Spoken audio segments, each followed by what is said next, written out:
There we go. Let's get comfortable. Okay. So somebody asked me about the channel. Oh, hi guys. Well, I gotta start it over. Blah, blah, blah, blah. Because somebody asked when I said I was gonna start a YouTube page, someone asked me, what are you gonna call your subscribers? Subscriber? I didn't know what to call them. Come here, Fiona. Come on, Mama. We're just doing some recording. See what I mean? My special co-host and guest all the time. Yep. We're doing a recording. Okay? You want to sit over here or you want to be in a video? Well, you're already in the video, but do you want to stay here or you want to go back there? What do you want to do? It's up to you. It's your thing. Do what you want to do. Okay, well, she makes her decision. So someone told me that what was I saying? Oh yeah, someone told me that what are you gonna call your subscribers? And I was like, subscriber? I don't know. And then my friend, my brother Mario was like, you should call them neighbors. Get it? Because I'm Nay. It's Nay's place, so you're my neighbor. And then he was and then he was also like, neighbors or neighborhood.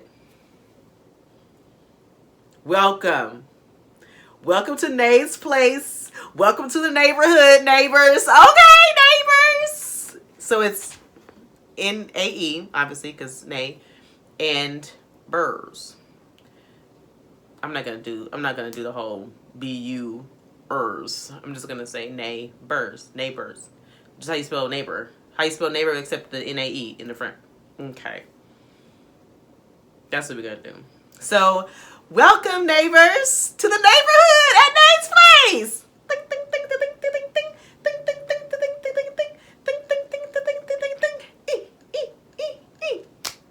Okay.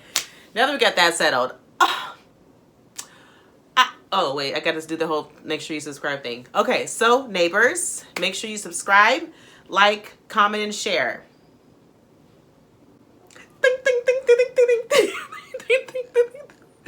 Okay. Oh my gosh. I'm not going to be before you long. Like the church people say when they get up and and preach. I'm not going to be before you long. And I'm not. Because truth be told, there's a situation going on with my computer, so I don't even know how long I can record videos for. So that's the situation. So I got to figure out how to do some kind of storage or external storage or something like that. Anyways, I just finished watching Witches. The Witches. Let me tell you, when I heard The Witches was coming out, I remember watching that when I just looked right now, and it said that the original one came out in 1990.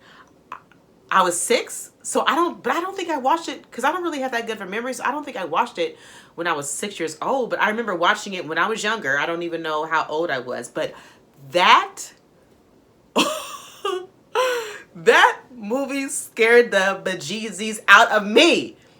Just I don't know if it was just the costuming or what it was, but those witches, the way that they looked disgusted me. They scared me. I was scared because I didn't want to turn it to a mouse, and so when I heard that the remake was coming out, I'm like, I'm older.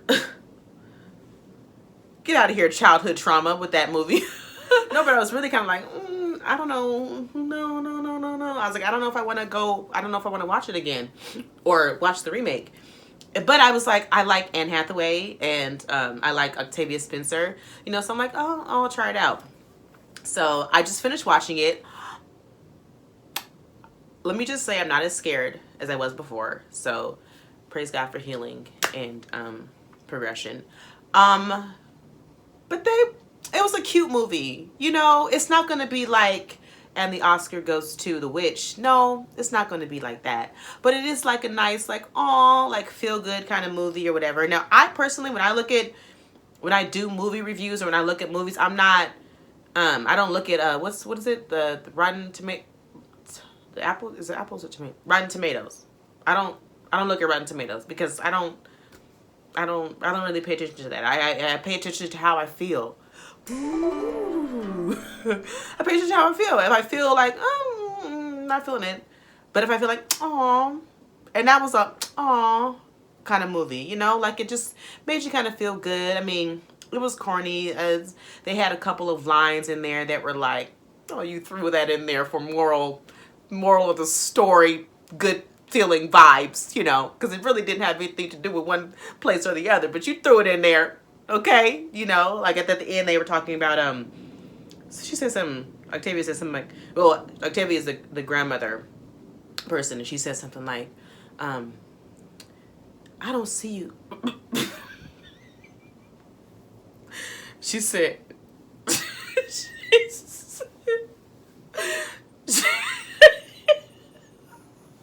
okay. She said,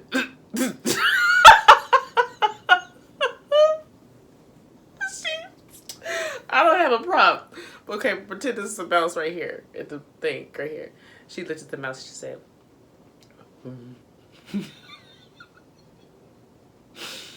maybe I'll put a mouse in the little thing. I'll try to do a mouse here. She said, when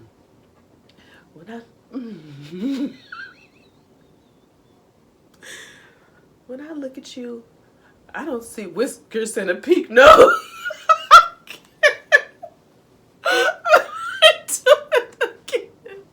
She said, you know, because it's supposed to be like a sentimental part of the movie. You know, it's like towards the end, you know, we realize, spoiler alert, the kids never turn back to kids. They stay mice, okay, for the rest of the movie and till the end of time, the end. Spoiler alert. Okay. So we realizes at the end, and he's like, Grandma, how long do mice live? How long do mice live? And she's like, well, regular mice live about 3 years. And she said, but you're not a regular mouse. You're a mouse. She said, you're not a regular mouse. You're a mouse person. Okay. She said, mouse persons live a lot longer than 3 years. And he said, okay, great, Grandma. He's like, that way I can get older as a mouse and you can get older as a grandma and we can die together. I'm like, oh, who scripted that part into the thing? Like, look, why we gotta go there? Why we gotta go there, you know? So then it goes into her, I think it might have been before her part, but I couldn't get together with the mouse right here. So her part before was, because he said, I never, he said, even though I'm a mouse, I still feel like a boy. And she said, well, that's why it's, if you know me, you know I like these little corny movies. So I'm sitting there in front of the screen like, yeah, you still feel like a boy even though you're a mouse. It's the inside that counts. You know? And so it's the same thing that she said. She was like, he said, even though I feel like a boy, even though I'm a mouse, I still feel like a boy inside. And she's like, well, it's the inside that counts because even though I'm your grandmother, I still feel like a little girl inside. Okay. And then she said, okay, I'm going to try to do it. Then she said, the mouse over here. When I look at you, I don't see whiskers and a pink nose. I just see your beautiful eyes. Brown eyes. I don't know if she said brown eyes. I just see your beautiful eyes. And then, you know, anyways, it's funnier to me probably than it is to you viewing it. But you just got to watch the movie. It's a cute movie, you know. I think it was about maybe almost 2 hours or something like that. You know, it's cutesy. I liked it. I like those kind of like corny, kind of cutesy movies. But let's get back to the topic of these little cute mice running around here. Okay, here's the thing about movies with mice in them. Okay, Ratatouille, had Remy, but Remy was a rat. So same difference. We have the little rats and these little mice up in these movies that are all cutesy. Everybody wants to have a pet rat or pet mouse after they watch the movie. Okay. But let's not stray away. Let's not stray away from the reality that it's a movie. Okay? And they make them cute in the movie. Okay? But I'm going to tell you this. If one of these little rats around here came up in her, you know, I can't deal. Okay? I can't deal with the real life little figures. What are they called? They're not even called rodents. I can't deal with the real life rodents. Okay? So I don't, it's like, it's so, Cinderella had the mice too. Even in Gus Gus. I love Gus Gus. But if I saw Gus Gus in real life, I would not, no. So I just, let's focus on the amazingness that is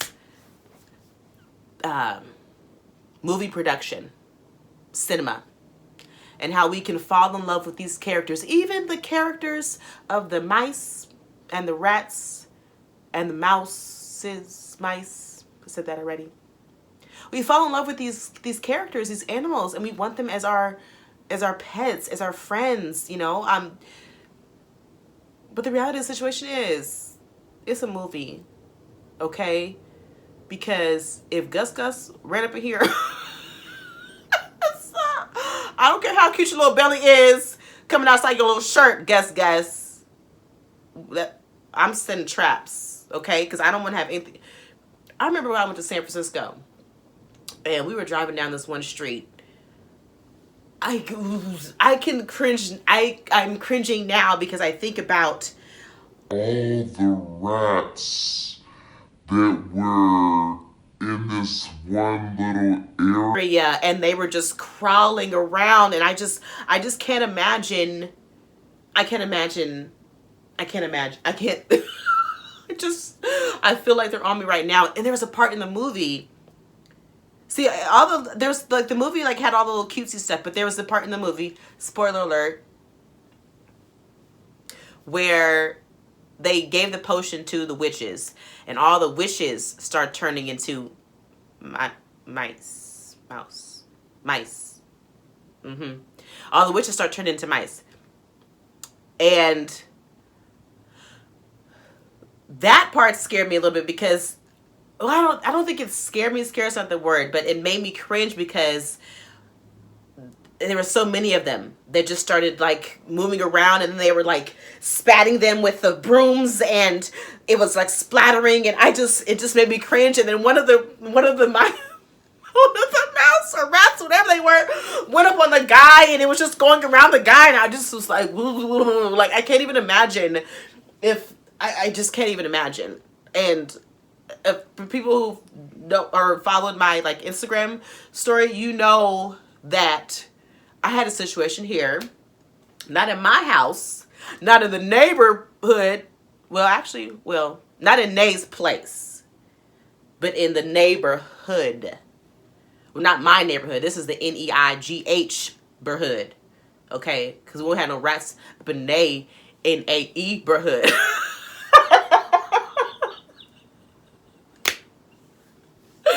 But the situation was, I was complaining about the trash.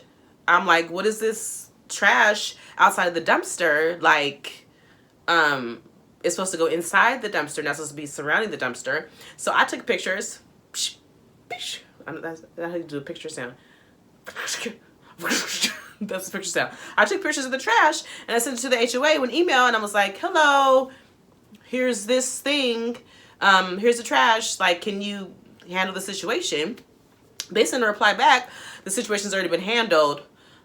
We set up traps for the rat. Because I sent the email saying, and also one of my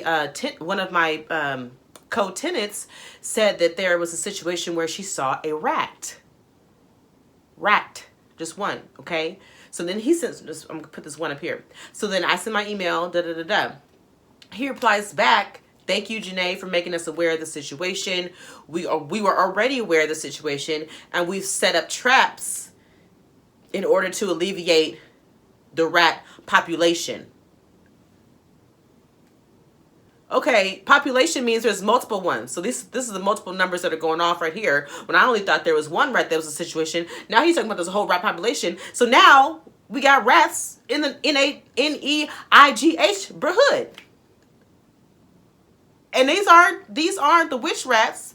These aren't the Remy rats. These aren't the Gus rats. This is some real, you know, I can't deal. Situation, which was kind of like a reality, but it kind of sad because it just plays with their emotions. Because in the movie, what's his name? Was it Bruce? No, it wasn't Bruce. Bruno. I think his name was Bruno. So Bruno turned into a mouse, and he was obviously he was a kid before, so you saw him as a kid in the movie, and then he turns into a mouse, and he likes to eat a lot, you know. So Bruno is my spirit animal, okay, because me and Bruno are here with the eating thing, you know.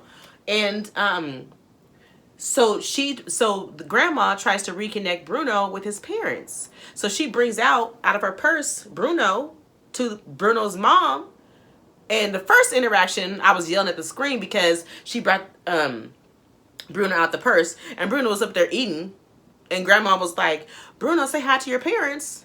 And the mom got scared because she's like, obviously what is this mouse? Like, you're pulling out your purse. What is this mouse? Like, oh, I'm scared. Which I would have been too, like, oh, I'm scared of the mouse. And then she's like, grandma's like, "Bruno, say something." Bruno over there like.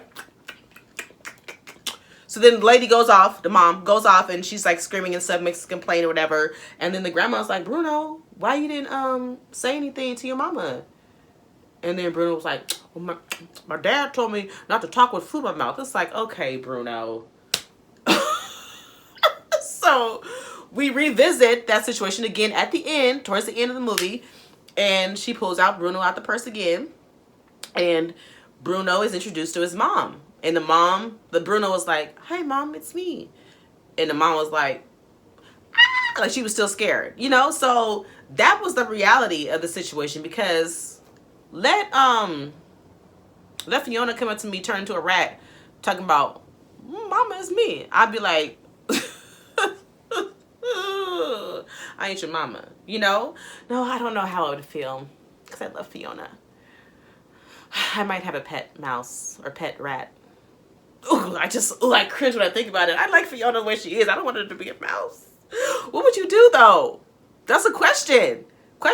Answer down in the comments below. What would you do? What would you do if your loved one turned into a rat or a mouse? Would you keep them in your house?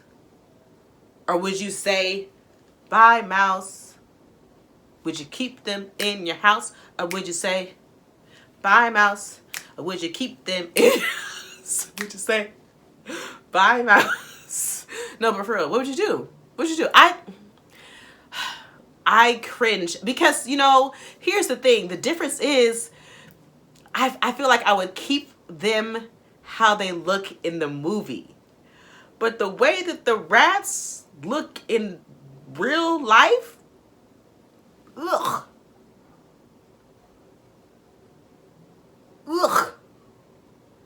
But how they look in the movie is cute. But then that's what they're talking about in the movie. It's not the outside that counts. It's the inside that counts. You know, we can go biblical with it.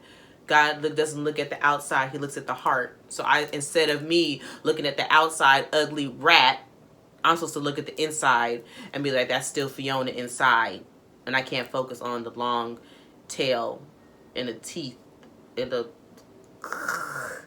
I can't focus on this. Gotta focus on it's really her inside. And I don't know. I'm not emotionally invested in that right now. So I can't even say if I would honestly. I can't even say if I would do. I can't even say. They just look so bleh. I don't want to deal with a mouse in the house. Okay. Even as, like I said, even as cute as Gus is, I just, he's cute on the screen, on the movie screen. I saw a mouse the other day when I was riding my bike, and I freaked out. I'm here on the bike scale, and the mouse is down here on the mouse scale, and I still was like, ugh. Like, it just, I don't know what it is about them running around and ugh.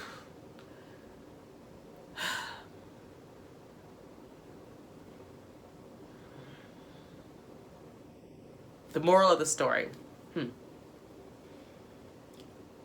I can't even say it in full truth. The moral of the story should be, as was indicated in the movie, was that I don't even when I see you, I don't even see your pink nose and your whiskers. I just look into your eyes and I see your brown eyes.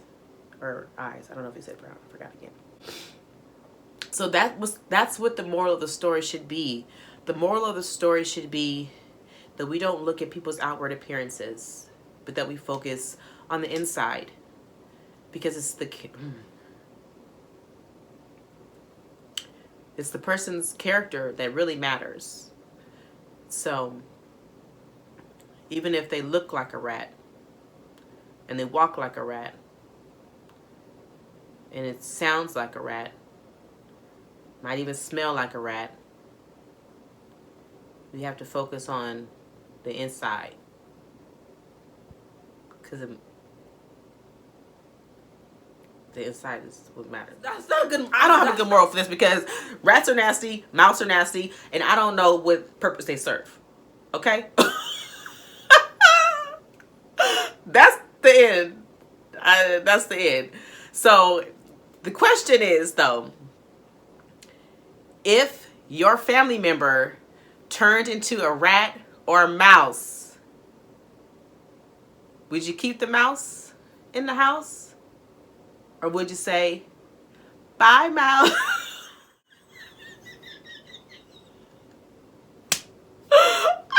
I'm done.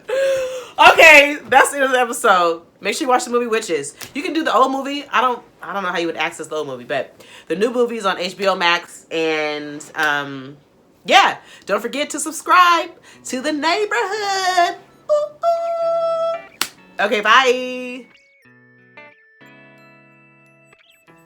There's a mouse in the house, in the house, in the house. There's a mouse in the